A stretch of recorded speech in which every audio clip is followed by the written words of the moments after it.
Even Mr. Baker said that there was no collusion with the federal government and Twitter. But Mr. Baker, that's you. You are the collusion between the federal government and the FBI.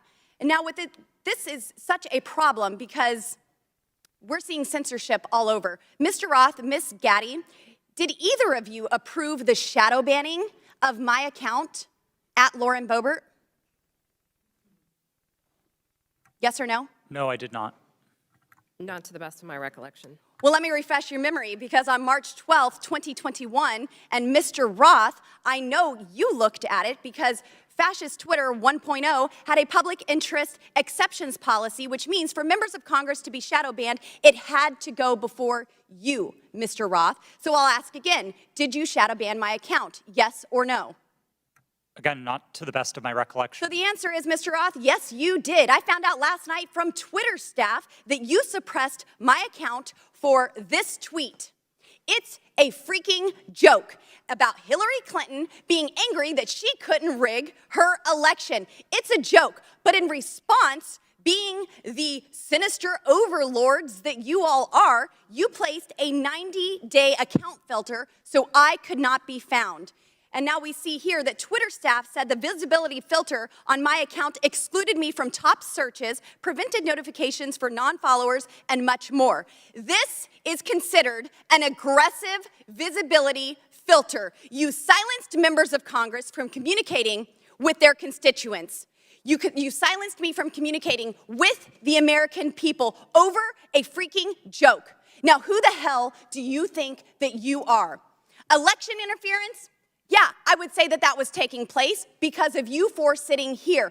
The Hunter Biden laptop story was suppressed. A sitting member of Congress was suppressed. A sitting president was banned from Twitter. You know, I bet that Putin is sitting in the Kremlin wishing he had as much election interference as you four here today. We've heard about threats to democracy. Well, what about shutting down a duly elected member of Congress? This is fundamental to our nation's governance, and you all attacked that very foundation.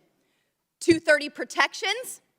Well, those are for publishers, not for editors. And it's clear you were not acting as publishers, you were acting as editors. And Mr. Chairman, I think it's far past time that we remove 230 protections for big tech platforms who are abusing this protection. And let me just say, I'm not angry for myself. I'm not angry because I was silenced. I can reach out to Elon and to his staff, and I can see what's happened. And I can sit here today and hold you all in account. I am angry for the millions of Americans who were silenced because of your decisions, because of your actions, because of your collusion with the federal government. They can't reach out to Elon. They can't sit here today and hold you into account. We don't know where the FBI ends and Twitter begins. But I do want to thank Mr. Elon Chairman, we're Musk over for 17 firing seconds now. you four and saving free speech and even Twitter. Mr. Chairman, I yield. The lady yields.